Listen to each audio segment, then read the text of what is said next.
like that. Like I have bad days, I have bad moods, I have off days, I have days when I'm not feeling that way, right? And so that's something that people get wrong about me sometimes in that perception, because but I'm dedicated to this work. I'm obsessed with it. I'm obsessed with being better, but that doesn't remove me from having flaws and weaknesses. Being able to sleep at night, being able to go talk to my mom and knowing that the people that know me, every fiber of my being, my intention, knows my heart through and through, that they see the same person.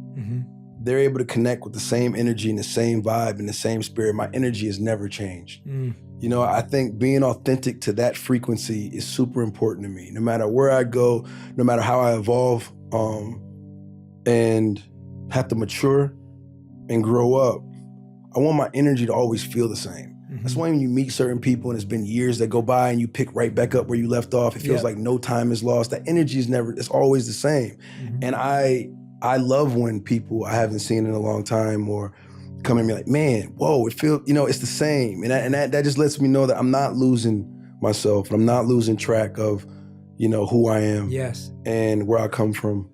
And I am always going to be an agent of change, Trojan horse or not. You know what I'm saying? And just continue to lead by example. Don't disrespect yourself trying to earn the respect of others. I say that for a reason, because there's a story behind me saying that in the intent of this video.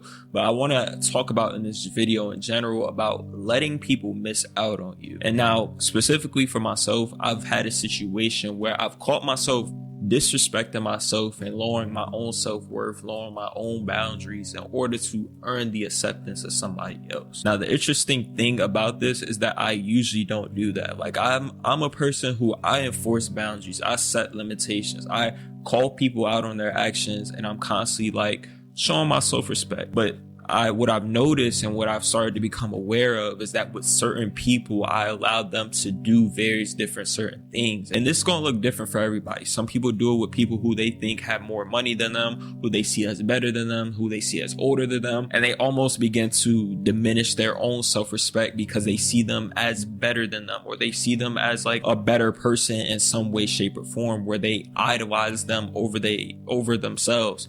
And so what I've started realizing recently within my life is how I was allowing certain people to get away with certain things, and I wasn't calling them out on it like I usually would. And so this ties back into letting people miss out on you, because sometimes that's exactly what you have to do. Like, it's never worth trying to force people into your life or trying to earn the acceptance of certain people if it's going to cost you the respect you have for yourself. If it means that you have to allow them to cross certain boundaries, if it means you have to put on a facade or put on this character every time you're around them in order for them to like you, if it means like they aren't going to accept the true authentic version of yourself. Like, sometimes it's just not worth having certain people in your circle if it means that you have to break down your normal barrier. Because I've done it with like multiple people. I'm just now kind of becoming more aware of it, to where it's like now I can start changing certain habits, certain limitations, certain boundaries with certain people, bringing things to light and being okay with however they retaliate to it.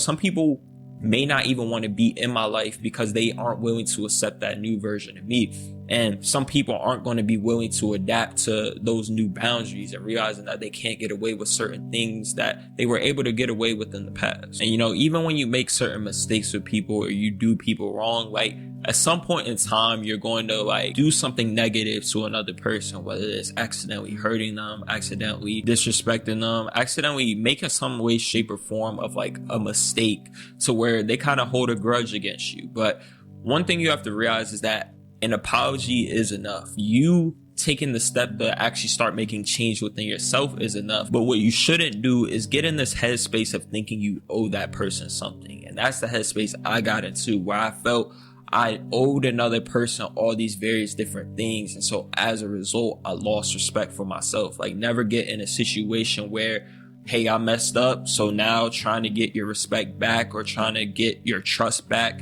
I'm now going to diminish my own worth. I'm now going to allow you to cross all these other boundaries. I'm now not going to hold you accountable for your actions. And I'm going to start normalizing all these various different things that I don't usually normalize.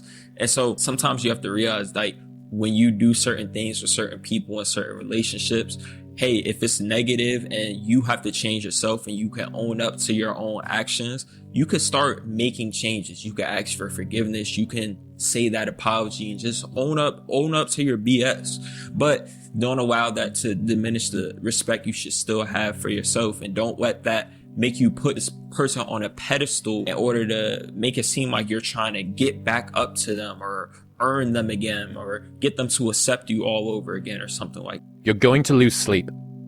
You'll doubt whether it'll work.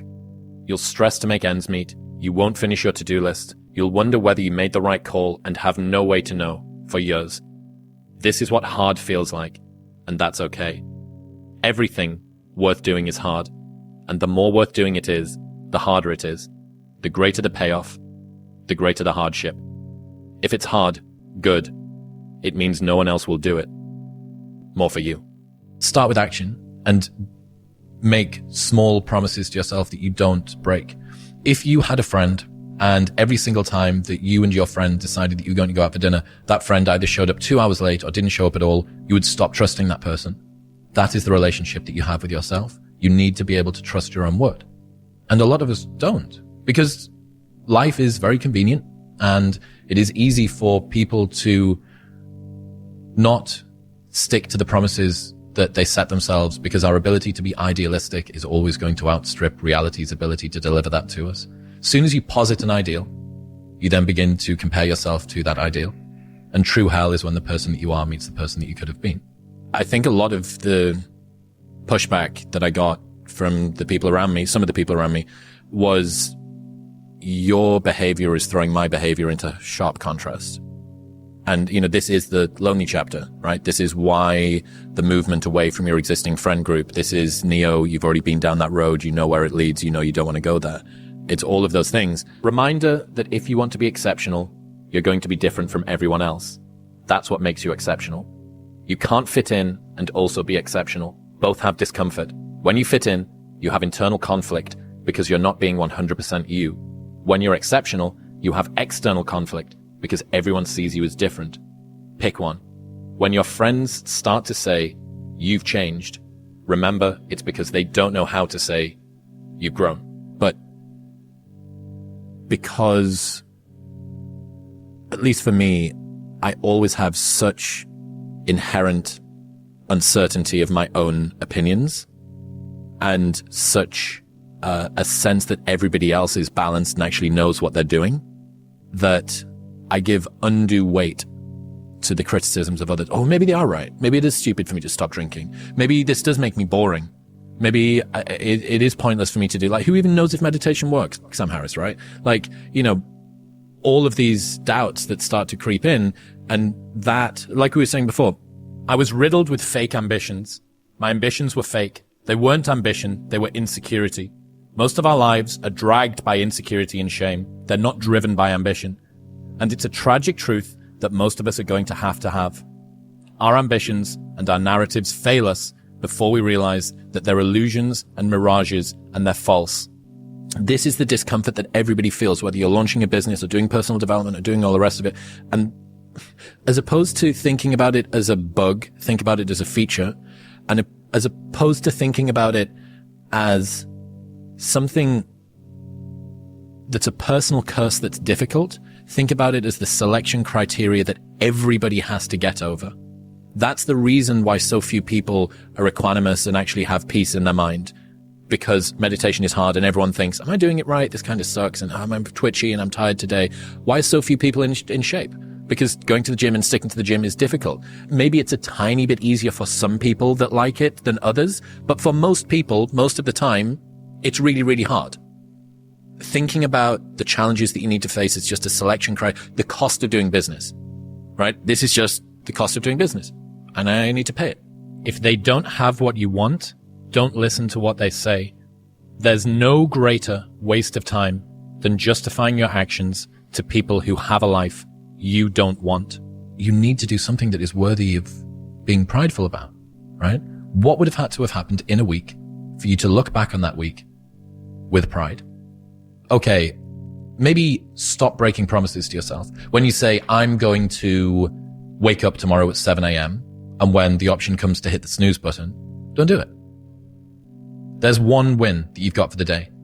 That's action, right? There's a list of things that are not doing the thing.